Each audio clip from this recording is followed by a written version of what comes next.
Morning mga bossing. Try natin unit ni Sir Gabi Aragon. Ayan. Ayan. Check natin na yung target.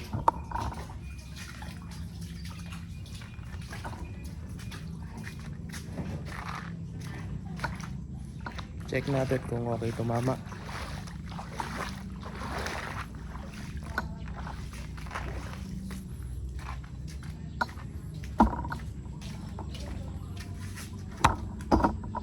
Ayan.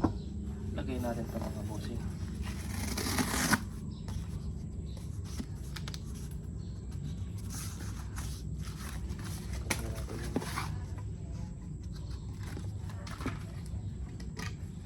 Ayan, bagong lagay mga bossing. Ito lang yung tama niya sa gilid.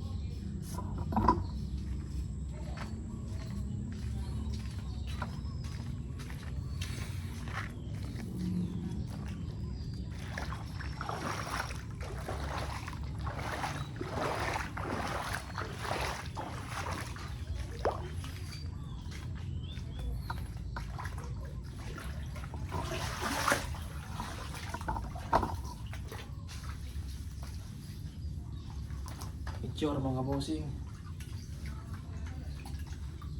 Ang number 11 po yung receiver niyo, sir.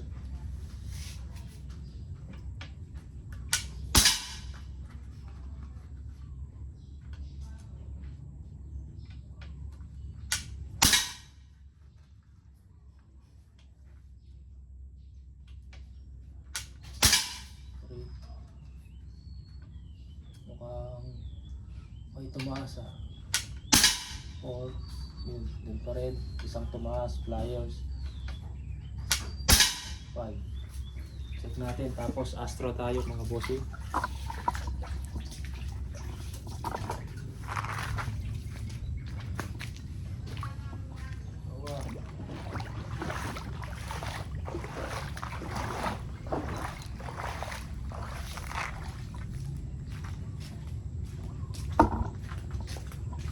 Ito, bumulaklak siya mga bossing oh.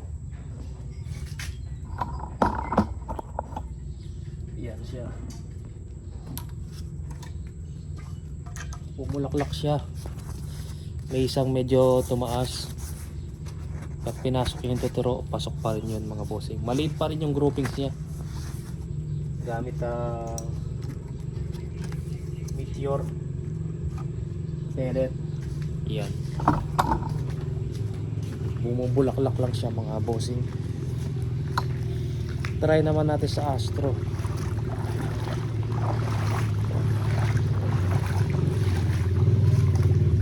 Iba talaga pag yung barrel mo medyo maganda. Pero para sa kanyang barrel maganda na po yan tumama mga bossing. Tapos natin ang konti. Astro tayo, medyo malaki yung Astro ngayon eh, naka chamber to pang medyo. Pupus na lang natin ng konti. Pag maganda tumama sa Astro, i-chamber natin to na pang Astro. Ano, hindi ko malaw.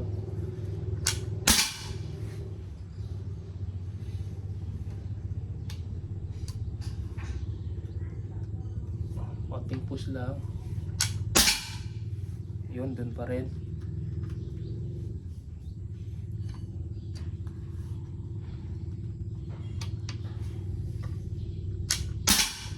Pa rin, mas okay yata tumama sa Astro. Konting push, huwag kang gagalaw.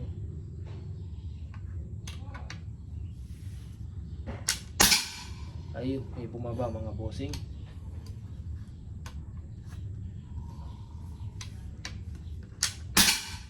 May bumabang isa. Check natin.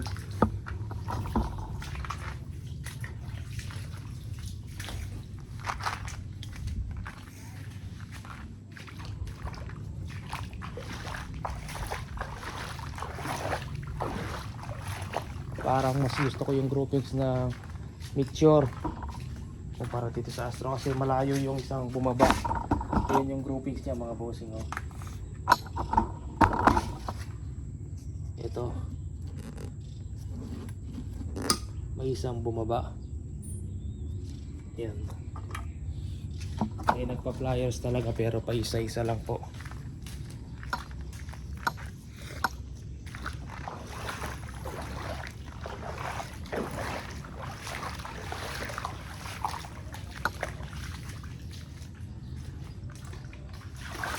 Yan.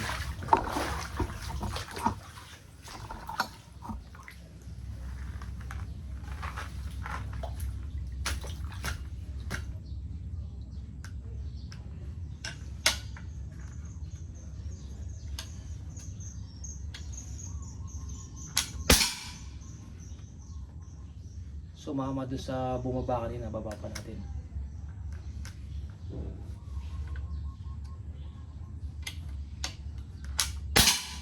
Yung tumikit doon sa unang groupings natin.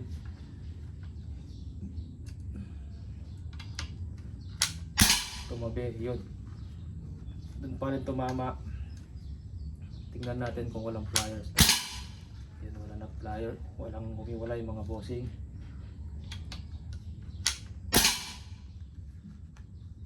Wala. Check na lang natin malapitan. Ayun, konti.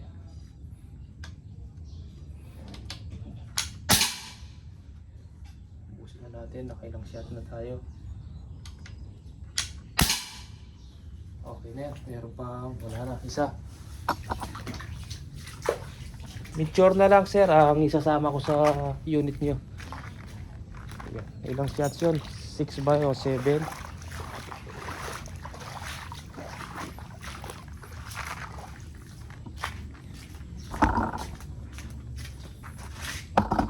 Ito siya, oh. May isang umiwalay. Pero pag malapit lang naman po sir, at least may nagumugroupings, may isang pliers lang, pangit tumama, una, pangalawa, pangatlo, iwaiwalay na.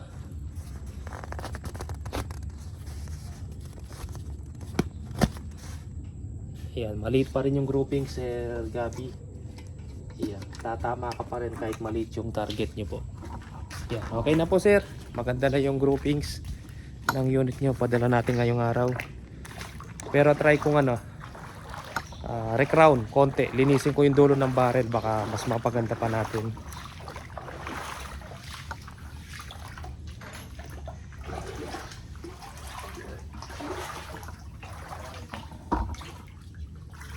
Yan unit nyo, pang number 11 po. Pang number 11.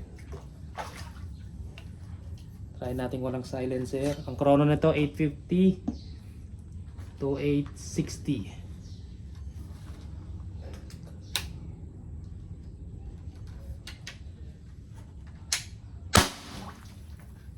Mabilis yung labas ng bala. Parang caliber 22 sa lakas niya pag walang silencer.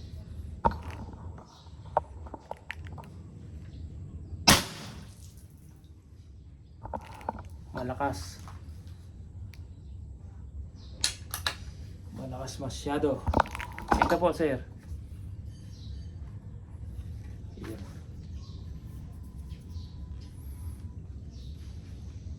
Tapos may susubukan tayo na ganito. Steel barrel naman, MSG ang pinalagay po ni sir. Nag-add siya ng 3,000. Ayun. Sige po mga bossing, wala na pong available na ganito. Ang bentahan po nito 25,000. Siguro pag natapos yung tactical, ito gagawa tayo ulit ng ganito, pero medyo mas mahaba ng konti, tapos anodize na natin na color black para mas magandang tingnan. CNC made, O-ring type. O-ring po yan, O-ring. Ang pangloob, puro stainless, wala nang kakalawangin po mga bossing. Ayan. Silencer yan, sa kamay lang, di mo na kailangan ng alin. Pang left and right po, mahogany wood stock, 25,000 unit and silencer. Naka Taiwan regulator, HPA battle tank. Yan, 18 inches long barrel. Yan. Pero wala na pong available na ganito mga bossing. Hindi po muna tayo gagawa. Ayan, mga bago sa YouTube channel ko, baka mapanood, magtanong, wala po. Tactical po, 6 inches po, parating na.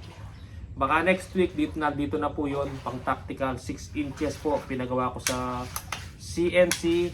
Yan, mga next week, nandito na po yung mga receiver. Buong unit po yung gagawin natin, bubuuin natin. Tapos ang barrel, hindi na tayo maglalagay ng ganitong barrel.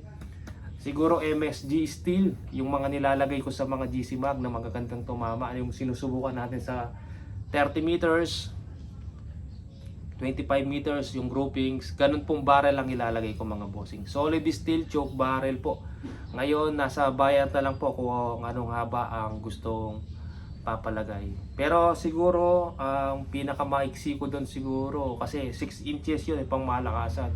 At least mga 19 to 23.5.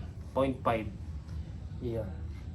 19 or kung hindi kasi 19 kasi mahaba yung receiver, baka sumahid dito. Mga 20 siguro mga bossing.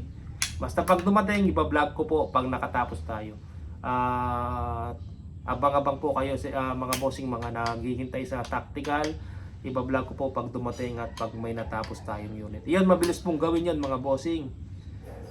Silencer, baka ganito na lang. Kasi yung silencer na threaded CNC made, wala po, hindi tayo makakuha. Busy po si maker, hindi siya gumagawa ng silencer ngayon.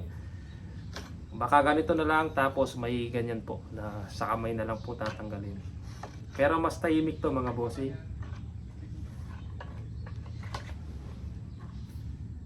Mas tahimik po to. Yun CNC made na Fat Boy. Sige po, maraming salamat po.